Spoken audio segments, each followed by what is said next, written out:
Well, this was President Putin's longest ever New Year's address and made it clear his focus is to keep this war going, whatever the cost to his country. The optics were significant. This year he delivered the address standing in front of what appeared to be soldiers in uniform on a visit to a military headquarters not far from the Ukrainian border.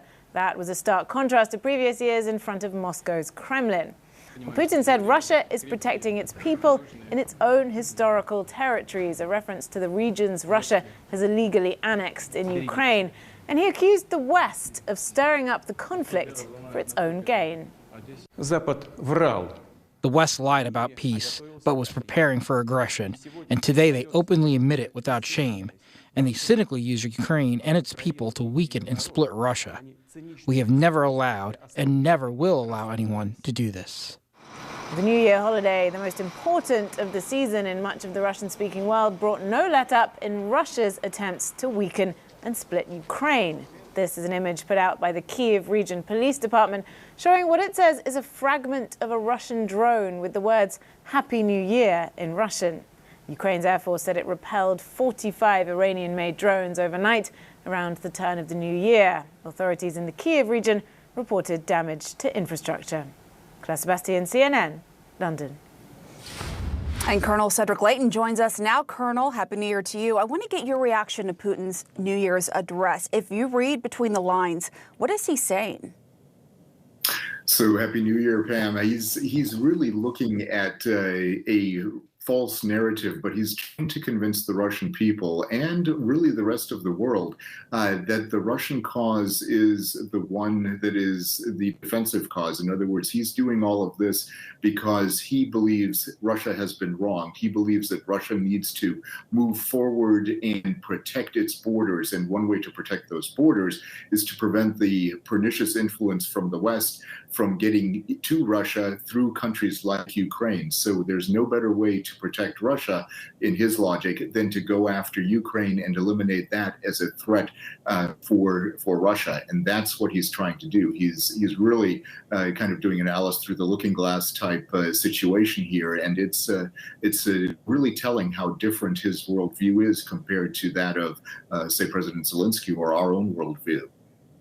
So then, on that note, what should the West expect to see Putin do next?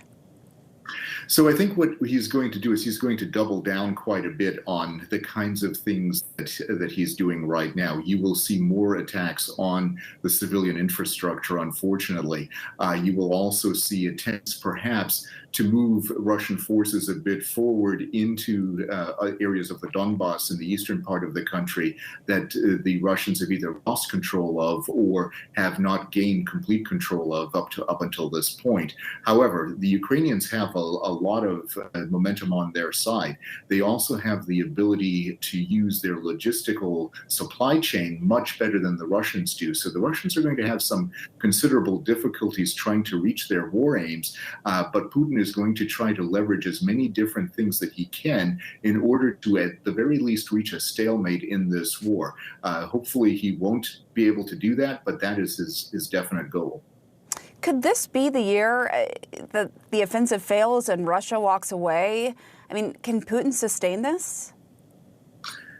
Over the long term, I don't think he can, Pamela. I think what we're seeing is some severe shortages in his supply chain. We're seeing some real difficulties getting his Russian forces ready. The fact that he had to conscript 300,000 new people basically into the Russian military on an emergency basis shows that there is a great deal of weakness in the existing Russian military. Those weaknesses will continue, and they'll be made worse by the kinds of things that he's doing right now. So what Putin is trying to do is put a really good look at everything, but his ability to conduct offensive operations is going to be severely tested, and I think it's going to fail. Well, it is a new year, as we said, and Republicans take over the House this week, meaning President Biden will not have as much control over funding the war effort as he did last year. How big of a worry should this be for President Zelensky? It should certainly be of some concern because you're looking at something that will require sustained commitment by the West. The good news for President Zelensky on the Ukrainian side is that the Defense Authorization Act and the funding bill that was just signed by President Biden really commit the U.S. for the next fiscal year to support the Ukrainian war effort. So the quicker the Ukrainians can move forward with offensive actions and with their capacity to regain territory that they've lost, the better off they're going to be.